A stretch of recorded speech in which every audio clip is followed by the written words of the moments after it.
Mind ورس میں خوش آمدید۔ یہ وہ جگہ ہے جہاں ہم انسان کے دماغ، جذبات اور کائنات کے رازوں کو ایک صاف، سادہ اور دلکش انداز میں سمجھتے ہیں۔ یہاں ہر بات علم بھی ہے، حیرت بھی، اور سوچنے کا ایک نیا راستہ بھی۔ اگر آپ جاننا چاہتے ہیں کہ ہم کیوں سوچتے ہیں، کیسے محسوس کرتے ہیں اور دنیا دراصل کس اصول پر چلتی ہے، تو آپ بالکل صحیح جگہ پر آئے ہیں۔ ہماری اس ذہنی سفر میں شامل ہوں اور ہر دن خود کو ایک نئی نظر سے دیکھنا سیکھیں۔ لہٰذا ہمارے ساتھ جڑنے کے لیے اس چینل کو سبسکرائب کریں۔ تو آج ہم جس کتاب پر بات کرنے والے ہیں وہ کوئی عام کتاب نہیں ہے۔ یہ وہ کتاب ہے جسے لوگ اکثر سیلف ہیلپ کی دنیا کی بنیاد مانتے ہیں، ڈیل کارنیگی کی how to win friends and influence people. جی، اور یہ کتاب تقریباً 1 صدی پرانی ہے، 1936 میں لکھی گئی تھی۔ تو سب سے بڑا سوال آج یہ ہے کہ کیا اس کے حصول آج کی دنیا میں بھی اتنے ہی کارآمد ہیں؟ بالکل، آج کی دنیا تو بہت مختلف ہے۔ ہمارے تعلقات اب صرف آمنے سامنے کے نہیں رہے، اب تو ای میلز ہیں، سوشل میڈیا ہے، ہر جگہ ایک الگ طرح کا ماحول ہے۔ صحیح۔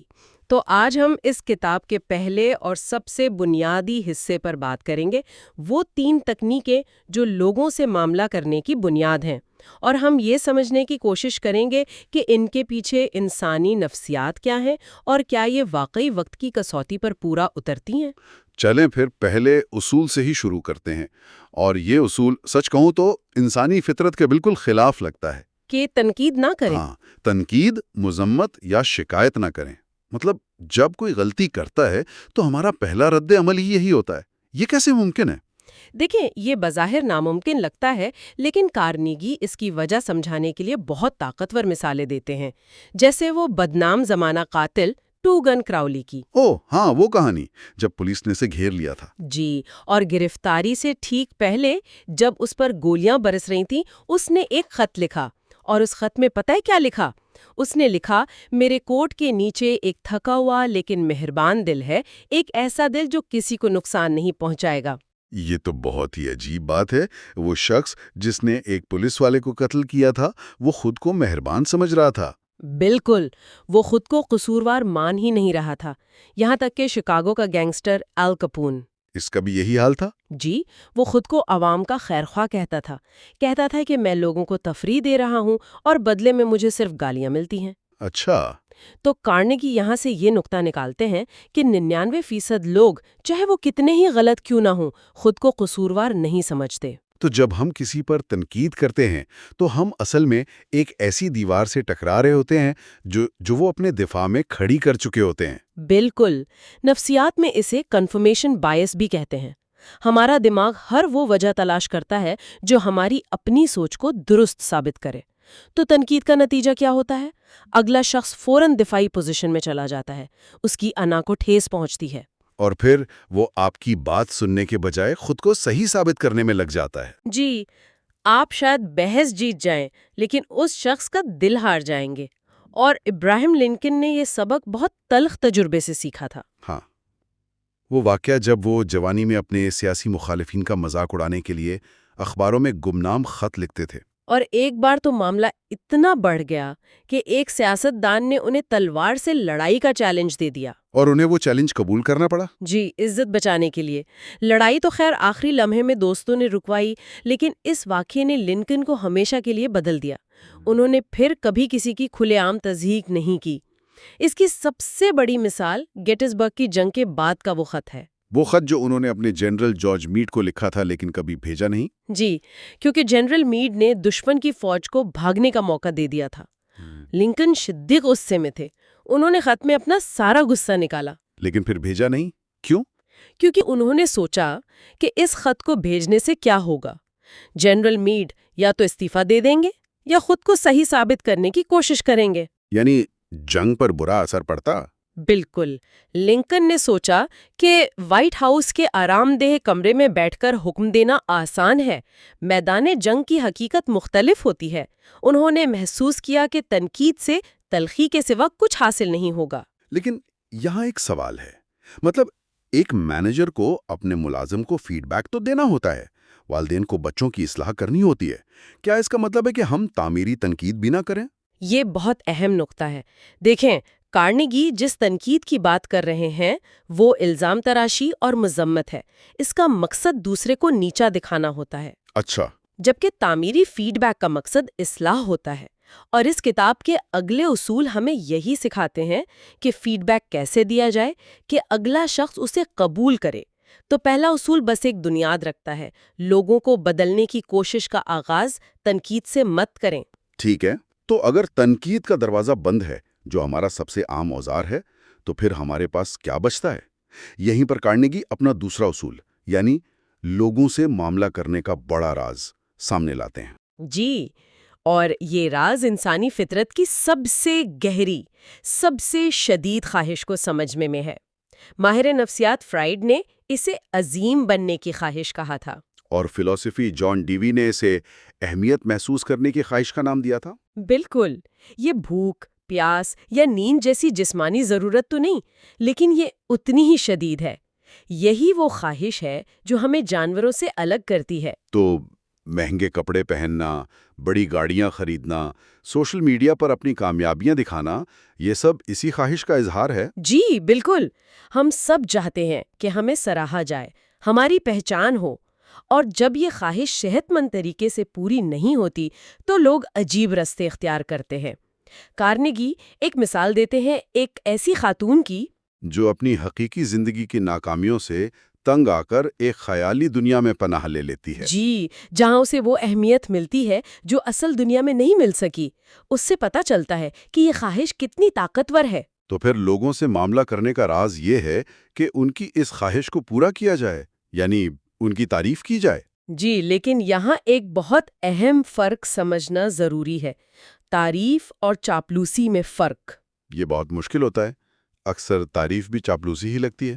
اس کا ایک آسان اصول ہے، چاپلوسی جھوٹی، عمومی اور خود غرض ہوتی ہے، جبکہ سچی تعریف وہ دل سے نکلتی ہے، بے غرض ہوتی ہے اور ہمیشہ مخصوص ہوتی ہے۔ مخصوص ہوتی ہے؟ اس کی کوئی مثال؟ جیسے آپ بہت اچھے ہیں، یہ چاپلوسی ہو سکتی ہے، لیکن جس طرح آپ نے کل اس مشکل کلائنٹ کو سنبھالا وہ واقعی متاثر کن تھا، یہ سچی تعریف ہے۔ اچھا، یعنی کسی کانکریٹ عمل یا خوبی کی تعریف۔ بالکل، چاپلوسی یہ بتاتی ہے کہ دوسرا شخص اپنے بارے میں کیا سوچتا ہے، سچی تعریف یہ بتاتی ہے کہ آپ اس کے بارے میں کیا سوچتے ہیں۔ اس کی بہترین مثال شاید چارلز شواب کی ہے، اینڈرو کارنیگی کے ساتھی۔ جی، جنہیں اس زمانے میں سالانہ $10 لاکھ تنخواہ ملتی تھی، اور شواب خود کہتے تھے کہ انہیں اتنی تنخواہ ان کی تکنیکی مہارت کی وجہ سے نہیں ملتی تھی، بلکہ لوگوں سے کام لینے کی صلاحیت کی وجہ سے۔ صحیح، وہ کہتے تھے میں لوگوں میں جوش و خروش پیدا کرنے کی صلاحیت کو اپنی سب سے بڑی خوبی سمجھتا ہوں، اور اس کا طریقہ تعریف اور حوصلہ افزائی ہے۔ ان کا مشہور قول تھا، میں تعریف کرنے میں فراخ دل ہوں اور غلطی نکالنے میں کنجوس ہوں۔ یہ بات تو سمجھ میں آ رہی ہے۔ پہلا اصول تھا کہ کیا نہیں کرنا، یعنی تنقید، اور دوسرا اصول یہ ہے کہ کیا کرنا ہے، یعنی تعریف۔ لیکن اگر آپ کو کسی سے کوئی خاص کام کروانا ہو تو کیا صرف تعریف کافی ہے؟ نہیں، اور یہیں پر تیسرا اور سب سے عملی اصول سامنے آتا ہے۔ کارنیگی کہتے ہیں کہ کسی سے کوئی کام کروانے کا صرف ایک ہی طریقہ ہے، اور وہ کیا ہے؟ یہ کہ اس شخص کے اندر وہ کام کرنے کی شدید خواہش پیدا کی جائے۔ شدید خواہش؟ جی، ہم سب جو کچھ بھی کرتے ہیں وہ اس لیے کرتے ہیں کیونکہ ہم کچھ چاہتے ہیں۔ مسئلہ یہ ہے کہ ہم ہمیشہ اس بارے میں بات کرتے ہیں کہ ہم کیا چاہتے ہیں، اور یہ بھول جاتے ہیں کہ دوسرا شخص کیا چاہتا ہے۔ ہنری فورڈ کا وہ قول یاد آ رہا ہے، اگر کامیابی کا کوئی ایک راز ہے تو وہ دوسرے شخص کا نقطہ نظر سمجھنے اور چیزوں کو اس کے زاویے سے دیکھنے کی صلاحیت ہے۔ یہ اتنی سادہ سی سچائی ہے جسے ہم روزانہ نظر انداز کرتے ہیں نا؟ واقعی۔ کتاب میں ایک والد کی مثال دی گئی ہے جس کا چھوٹا بیٹا کچھ کھاتا نہیں تھا۔ ہاں، اور ڈانٹ ڈپٹ، منت، سماجت سب بیکار ہو چکا تھا۔ پھر والد نے سوچنا شروع کیا، یہ لڑکا کیا چاہتا ہے، وہ یہ کھانا کیوں کھائے؟ انہیں پتا چلا کہ لڑکا محلے کے ایک بدماش لڑکے سے تنگ ہے جو روز اس کی سائیکل چھین لیتا ہے، وہ اسے پیٹنا چاہتا تھا۔ اور والد نے کھانا کھانے کو اس کی اس خواہش سے جوڑ دیا۔ بالکل، انہوں نے کہا کہ اگر تم وہ سب کچھ کھاؤ گے جو تمہاری ماں تمہیں دیتی ہے تو تم اتنے مضبوط ہو جاؤ گے کہ اس بدماش کو آسانی سے سبق سکھا سکو گے۔ اور اس کے بعد لڑکے نے کبھی کھانے میں تنگ نہیں نہیں کیا؟ کیونکہ والد نے اس کے اندر کھانا کھانے کی شدید خواہش پیدا کر دی۔ انہوں نے یہ نہیں بتایا کہ وہ کیا چاہتے ہیں، بلکہ یہ بتایا کہ لڑکے کو اس کا مقصد کیسے حاصل ہو سکتا ہے۔ یہی قیادت، مارکیٹنگ اور تعلقات کا بنیادی اصول ہے، ہمیشہ دوسرے کے فائدے کی بات کریں۔ بالکل، یہ تینوں اصول سننے میں تو بہت منطقی لگتے ہیں، لیکن انہیں عادت بنانا وہ اصل چیلنج ہے۔ اکثر لوگ ایسی کتابیں پڑھتے ہیں، 2 دن متاثر رہتے ہیں اور پھر سب کچھ بھول جاتے ہیں۔ جی، اور کارنیگی نے اس مسئلے کا حل بھی بتایا ہے۔ انہوں نے اس بات پر بہت زور دیا ہے کہ سیکھنا ایک فعال عمل ہے، صرف کتاب پڑھ لینا کافی نہیں۔ مطلب اس کو ایکٹیو لرننگ بنانا ہوگا؟ جی بالکل، انہوں نے کچھ تجویز دی ہیں۔ جیسے پہلی تجویز ہے کہ ہر باب کو پڑھنے کے بعد رک کر سوچیں کہ آپ ان اصولوں کو اپنی زندگی میں کہاں اور کیسے استعمال کر سکتے ہیں۔ اس سے غیر فعال پڑھنا فعال سوچ میں بدل جاتا ہے۔ صحیح۔ اور ایک اور دلچسپ نکتہ جو انہوں نے بتایا وہ تھا اپنی کامیابیوں کی ایک ڈائری بنانے کا۔ اچھا، اس میں کیا لکھنا ہے؟ کہ کب، کس کے ساتھ اور کس اصول کا استعمال کیا اور اس کا نتیجہ کیا نکلا۔ یہ ایک بہت طاقتور تکنیک ہے۔ یہ آپ کے دماغ کو ثبوت دیتی ہے کہ یہ اصول کام کرتے ہیں، جس سے آپ کی حوصلہ افزائی بڑھتی ہے۔ اور ہفتہ وار خود احتسابی کا بھی ذکر تھا۔ جی، وہ بہت ضروری ہے۔ ہر ہفتے کے آخر میں خود سے پوچھیں کہ آپ نے کہاں غلطیاں کیں، کہاں بہتری لائی اور مستقبل میں کیا بہتر کر سکتے ہیں۔ تو یہ کوئی جادو کی چھڑی نہیں ہے، بلکہ یہ ایک ہنر ہے جسے مشق سے ہی سیکھا جا سکتا ہے۔ بالکل۔ تو آج کی اس گفتگو سے جو 3 بنیادی ستون سامنے آئے ہیں وہ یہ ہیں۔ پہلا، تنقید سے پرہیز کریں کیونکہ یہ لوگوں کو دفاعی بنا دیتی ہے۔ دوسرا، لوگوں کی اہمیت محسوس کرنے کی گہری خواہش کو سمجھیں اور انہیں سچی اور مخصوص تعریف دیں۔ اور تیسرا، کسی سے کام کروانے کے لیے ان کے نقطۂ نظر کو سمجھیں اور ان کے اندر وہ کام کرنے کی شدید خواہش پیدا کریں۔ اس گفتگو کے آخر میں ایک سوچ یہ ابھرتی ہے کہ یہ اصول صرف دوسروں کو متاثر کرنے کے اوزار نہیں ہیں۔ مطلب یہ خود کو تبدیل کرنے کا ایک ذریعہ بھی ہیں۔ جب ہم دوسروں پر تنقید کرنے سے پہلے رکتی ہیں، ان کی خوبیوں کو تلاش کرنے کی کوشش کرتے ہیں اور ان کی ضروریات کو سمجھنے لگتے ہیں، تو ہم خود بھی ایک بہتر اور زیادہ ہمدرد انسان بن جاتے ہیں۔ بہت خوب، یعنی دوسروں کو بدلنے کا بہترین طریقہ خود کو بدلنا ہے۔ اور دوسروں پر اثر انداز ہونا اس کا ایک قدرتی نتیجہ ہے۔ بہت خوب۔ اور اب سننے والوں کے لیے ایک چھوٹا سا چیلنج۔ اگلے 7 دنوں میں ان میں سے کوئی ایک اصول منتخب کریں، چاہے وہ کسی ساتھی کی کسی مخصوص بات پر سچی تعریف کرنا ہو، یا کسی پر غصے میں تنقید کرنے کی خواہش پر قابو پانا ہو، یا پھر کسی سے کوئی کام کرواتے وقت اس کے فائدے کی بات کرنا ہو۔ اسے کم از کم 3 مختلف مواقع پر شعوری طور پر استعمال کر کے دیکھیں۔ اگر آپ نے یہ اصول آزمائے اور کوئی نتیجہ دیکھا تو کمنٹس میں ضرور شیئر کریں۔ اور مزید ایسی گہری گفتگو کے لیے اس چینل کو سبسکرائب اور شیئر کریں۔ اگلی بار ہم کارنیگی کی کتاب کے اگلے حصے پر بات کریں گے، جس میں ان 6 طریقوں کا ذکر ہے جن سے لوگ آپ کو فوراً پسند کرنے لگتے ہیں۔ یہ آج کی گفتگو کی بہترین توسیع ہوگی۔ آج ہم ڈیل کارنیگی کی کتاب کے دوسرے حصے کا جائزہ لے رہی ہیں۔ اس کا عنوان ہے لوگوں کو اپنی طرف راغب کرنے کے 6 طریقے۔ یہ کوئی پیچیدہ نفسیاتی تھیوری نہیں، بلکہ وہ عملی اور فوری طریقے ہیں جو روزمرہ کی زندگی میں اعتماد، پہچان اور تعلقات کو بہتر بنا سکتے ہیں۔ بالکل، اور ان 6 اصولوں کی خوبصورتی ان کی سادگی میں ہے۔ یہ سب ایک بنیادی خیال پر قائم ہے۔ اور وہ کیا ہے؟ وہ یہ کہ ہر انسان اپنی ذات میں اہم، قابل قدر اور تسلیم شدہ محسوس کرنا چاہتا ہے۔ صحیح۔ کارنیگی کا ماننا ہے کہ اگر ہم صرف اس ایک خواہش کو سمجھ لیں تو لوگوں کے ساتھ ہمارے تعلقات کی نوعیت ہی بدل سکتی ہے۔ یعنی اپنی ذات سے توجہ ہٹا کر دوسرے شخص پر مرکوز کرنا۔ آج کی دنیا میں تو یہ بہت غیر معمولی بات لگتی ہے تو صحیح۔ چلیں اسی نقطے سے شروع کرتے ہیں۔ پہلا اصول ہے خلوص دل سے دوسروں میں دلچسپی لیں۔ یہ سننے میں تو بہت اچھا لگتا ہے، لیکن کیا یہ واقعی اتنا آسان ہے؟ یہ آسان ہے لیکن عام نہیں ہے۔ کارنیگی نے ایک بہت دلچسپ موازنہ کیا ہے۔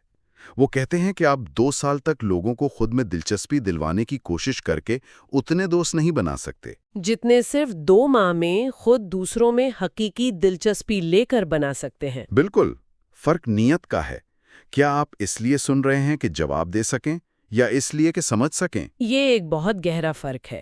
کتاب میں وہ کوئلہ بیچنے والے سی ایم نیفل جونیئر کی کہانی ہے۔ ہاں؟ وہ سالوں تک ایک بڑی کمپنی کو کوئلہ بیچنے میں ناکام رہے۔ وہ ہمیشہ بحث کرتے تھے کہ ان کا کوئلہ بہترین ہے۔ ہاں، وہ اپنے نقطہ نظر پر قائم تھے۔ لیکن جب انہوں نے اپنی حکمت عملی بدلی اور کارنیگی کا اصول آزمایا تو وہ اگلی بار کوئلے پر بات کرنے گئے ہی نہیں۔ تو انہوں نے کیا کیا؟ انہوں نے کمپنی کے مالک سے ان کے اپنے کام یعنی چین سٹورز کے نظام کے بارے میں پوچھا۔ انہوں نے مالک کی کامیابیوں میں حقیقی دلچسپی ظاہر کی۔ اور نتیجہ یہ نکلا کہ وہ مالک جو پہلے انہیں 10 منٹ بھی نہیں دیتا تھا، 1 گھنٹہ 47 منٹ تک اپنے شوق اور ویژن کے بارے میں بات کرتا رہا۔ اور گفتگو کے آخر میں نیفل نے کوئلے کا ذکر تک نہیں کیا، لیکن مالک نے خود ہی کہا کہ وہ ان سے کوئلہ خریدیں گے۔ یہ ہے جادو۔ یعنی گفتگو کا مرکز خود سے ہٹا کر دوسرے شخص پر لے جانے سے نتیجہ ہی بدل گیا۔ بالکل۔ آئیے اسے ایک چھوٹی سی مثال سے سمجھتے ہیں۔ فرض کریں ہم ابھی ملے ہیں اور مجھے پتا چلتا ہے کہ آپ کو باغبانی کا شوق ہے۔ ٹھیک ہے۔ اب میں یہ نہیں کہوں گا کہ اچھا مجھے بھی پودا پسند ہے۔ تو آپ کیا کہیں گے؟ میں کہوں گا واہ باغبانی، میں تو جب بھی کوئی پودا لاتا ہوں وہ 1 ہفتے میں مر جاتا ہے۔ آپ یہ جادو کرتی کیسے ہیں؟ ہاں۔ اس میں سب سے زیادہ صبر آزما کیا چیز ہے؟ دیکھیں، میں نے فوراً گفتگو کا مرکز آپ کو بنا دیا، آپ کی مہارت کو تسلیم کیا اور آپ سے سیکھنے کی خواہش ظاہر کی۔ اور اس سے مجھے فوراً اچھا محسوس ہوگا کیونکہ آپ میری دنیا میں دلچسپی لے رہے ہیں۔ یہ تعلق بنانے کا پہلا قدم ہے۔ جی۔ اور شاید اسی سے دوسرا اصول جڑتا ہے جو بظاہر سب سے آسان ہے، مسکرائیں۔ لیکن کیا صرف مسکرانے سے واقعی کوئی فرق پڑتا ہے؟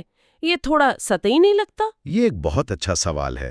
کارنیگی یہاں بناوٹی وہ سیلزمین والی مسکراہٹ کی بات نہیں کر رہے ہیں، وہ ایک حقیقی دل سے نکلنے والی مسکراہٹ کی بات کر رہے ہیں۔ ایک ایسی مسکراہٹ جو کہتی ہے آپ کو دیکھ کر مجھے خوشی ہوئی۔ بالکل۔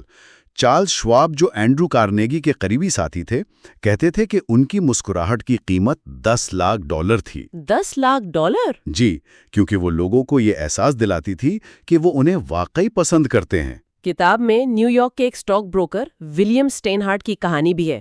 اس نے 1 ہفتے تک ہر کسی کو دیکھ کر مسکرانے کا تجربہ کیا۔ اور نتیجہ حیران کن تھا۔ لوگ بھی جواب میں مسکرانے لگے، شکایات کم ہو گئیں اور اس کی آمدنی بڑھ گئی۔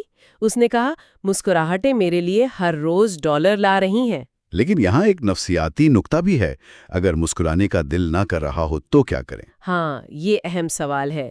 پروفیسر ولیم جیمز کہتے ہیں کہ عمل جذبات سے پہلے آتا ہے۔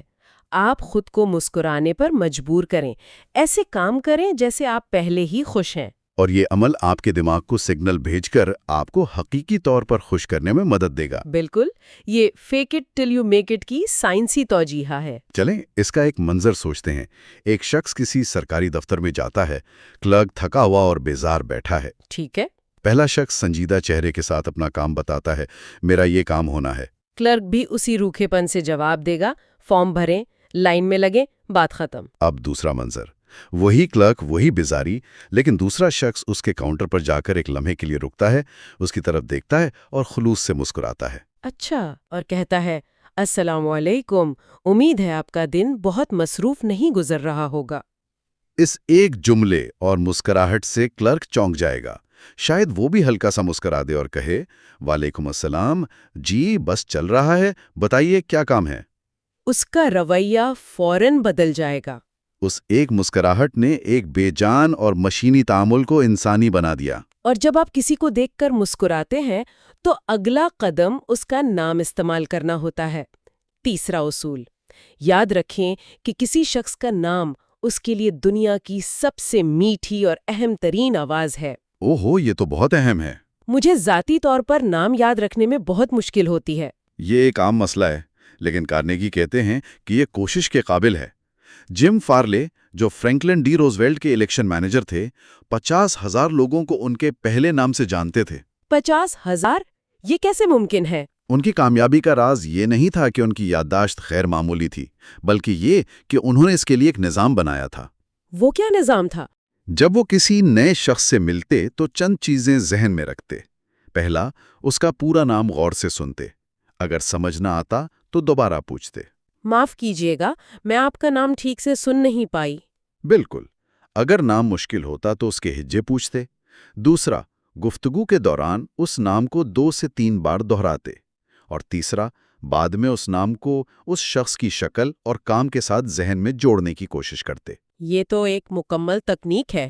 اینڈریو کارنیگی نے اسے کاروبار میں کیسے استعمال کیا، یہ کہانی بھی بہت دلچسپ ہے۔ ہاں، وہ پینسلوینیا ریل روڈ کو اسٹیل کی پٹریاں بیچنا چاہتے تھے، لیکن بات نہیں بن رہی تھی۔ تو انہوں نے کیا کیا؟ تو انہوں نے اپنی نئی اسٹیل مل کا نام ہی ریل روڈ کے صدر جے ایڈگر تھامسن کے نام پر ایڈگر تھامسن اسٹیل ورکس رکھ دیا۔ واہ!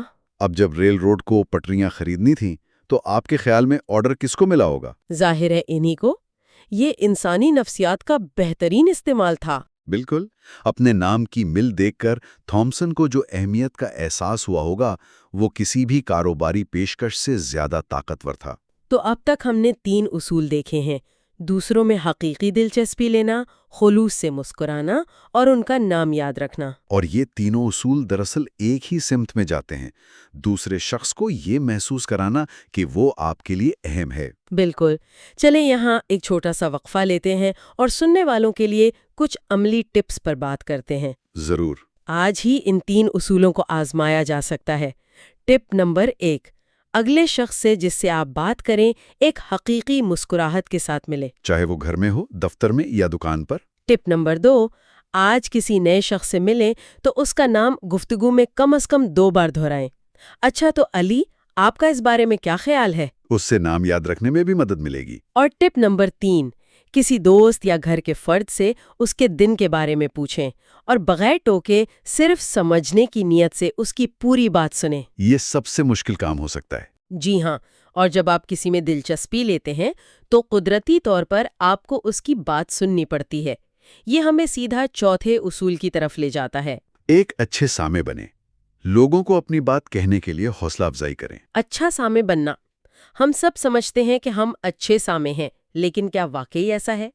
کارنیگی نے ایک پارٹی میں ایک مشہور ماہر نباتات کی مثال دی ہے۔ ہاں، وہ باٹنسٹ والی۔ انہوں نے اس ماہر سے گھنٹوں بات کی، لیکن حقیقت میں کارنیگی نے خود کچھ نہیں کہا۔ وہ بس پورے انہماک سے سنتے رہے اور سوال پوچھتے رہے۔ اور آخر میں اس ماہر نباتات نے میزبان سے کہا کہ کارنیگی دنیا کے سب سے دلچسپ گفتگو کرنے والے ہیں۔ یہ کمال کی بات ہے۔